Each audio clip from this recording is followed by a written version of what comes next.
Hello,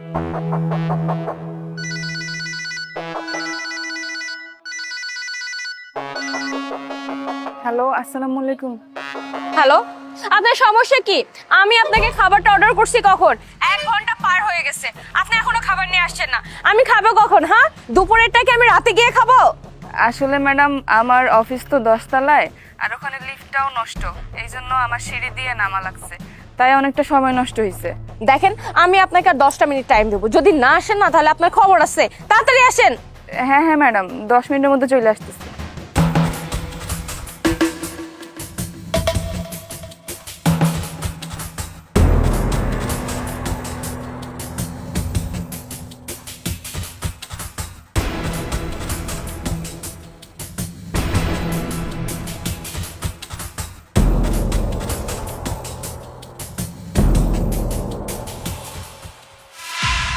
ব্যাপার কি? 10 মিনিটের জায়গায় প্রায় 15 মিনিট হয়ে গেছে, এখন আমার খাবার নিয়ে আসতেছে না।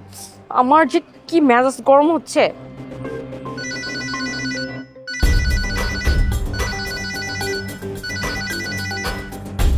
হ্যালো, সমস্যা কি আপনার? আপনাকে আমি বললাম 10 মিনিট, সেখানে 15 মিনিট আপ, এখন আপনি আসছেন না। এই, আপনি যদি এইভাবে লেজি ভাবে কাজ করেন তাহলে কি হবে নাকি? আসলে ম্যাডাম, আমি যে রিক্সা দিয়ে আইছি, ওই রিক্সাওয়ালা মামা আমার ভুল করে অন্য রাস্তা নিয়ে গেছিল, এই জন্য সময় লেগে গেল। এই আপনাদের মতো ডেলিভারি ম্যানরা না খুবই খারাপ হয়, খুবই। এরা না কাজকে ফাঁকি দিতে চায়, মনে করে কি আরে বাবা সমস্যা কি, আমি আমার ইচ্ছা মতো কাজ করব। এভাবে না কাউকে সার্ভিস দেওয়া যায় না, মাথায় রাখবেন। জি ম্যাডাম, আমি এই যে চলে আসছি, আপনি একটু দাঁড়ান। হ্যাঁ আসেন, এসে না আমাকে উদ্ধার করেন দয়া করে, বুঝছেন? একটু তাড়াতাড়ি করেন।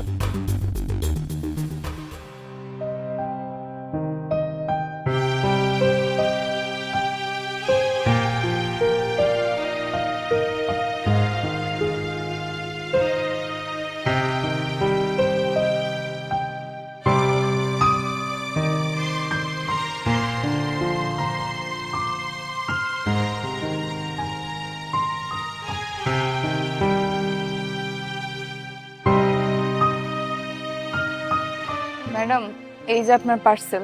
এতক্ষণ লাগে? আসলে ম্যাডাম, রাস্তায় অনেক জ্যাম ছিল, এই জন্য হাইটে আসা লাগছে। আর আপনি তো আমার অবস্থা দেখতেছেনই, এই অবস্থায় হাইটে আসতে তো একটু সময় লাগবেই। আপনি আমার নামে কমপ্লেন করেন না ম্যাডাম, এই চাকরি করেই আমি খাই, বাসায় আমার অসুস্থ মা আছে, মারেও সামলাইতে হয়। আপনি যদি আমার নামে কমপ্লেন করেন, আমার চাকরিটা চলে যাবে ম্যাডাম। আমি নিজেরও পেট চালাতে পারবো না, নিজের অসুস্থ মাটারেও দেখতে পারবো না। আপনি আমার নামে কমপ্লেন করেন না ম্যাডাম। না না, ঠিক আছে, আমি আপনার বিরুদ্ধে কোনো কমপ্লেন করব না। ম্যাডাম, এই যে আপনার পার্সেল।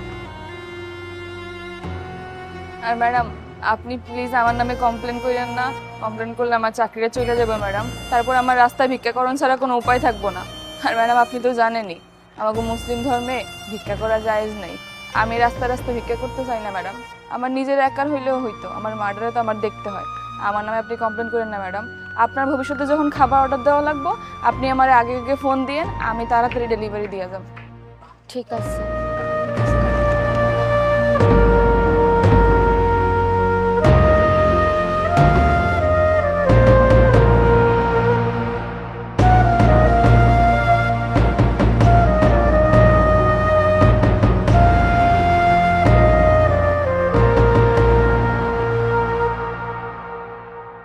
কি ব্যাপার মাহি, তুমি বসে বসে কান্না করতেছো কেন? কোনো সমস্যা? আমি না মেয়ে খাবার অর্ডার করছিলাম, ওই পার্সেল ম্যানের সাথে আমি খুব খারাপ ব্যবহার করে ফেলছি। ওকে যা নয় তা বলেছি, কারণ খাবার দিতে লেট করতেছিল। আর তুমি তো জানো আমার ক্ষুধা লাগলে মাথায় আগুন জ্বলে যায়। ও যখন খাবার নিয়ে আসছে, আমি দেখি একটা প্রতিবন্ধী মেয়ে। আমার না খুব খারাপ লাগছে জানো, অনেক বেশি হার্ট হয়েছি আমি। আরে হয়েছে হয়েছে, বাচ্চাদের মতো কান্নাকাটি করো না তো। ওর খাবারের জায়গাটা তো বেশি দূরে না, আমরা পরে একদিন গিয়ে ক্ষমা চেয়ে নেবো। চলো ভিতরে চলো। না না, একদিন না, আমি থাকতেই পারতেছি না। আমার কেমন যেন গিল্টি ফিল হচ্ছে, খুব বেশি খারাপ লাগতেছে। আমার মনে হচ্ছে তখনই মাপ চাওয়া উচিত ছিল, কিন্তু আমি না নিজেকে কন্ট্রোল করতে পারতেছিলাম না। ওর সামনে আমার কান্না চলে আসতেছিল। তুমি মেঘ আমাকে প্লিজ নিয়ে চলো, মেয়েটা মনে হয় বেশি দূর যায়নি। আমি ওর কাছে সরি চাইবো, প্লিজ আমাকে নিয়ে চলো। আচ্ছা ঠিক আছে, চলো তাহলে। আপু, আপনি একটু শুনেন, আপনার সাথে আমার কথা ছিল। জি ম্যাডাম বলেন, আমার কি কোনো ভুল হয়েছে আবার? না না, আসলে আসলে আমি সরি, আপনি প্লিজ আমাকে মাফ করে দেন। আমি আপনার সাথে খুবই দুর্ব্যবহার করেছি, যা আমার না একদমই করা উচিত হয়নি। আর তাছাড়া আমি জানতামও না যে আপনার এই অবস্থা।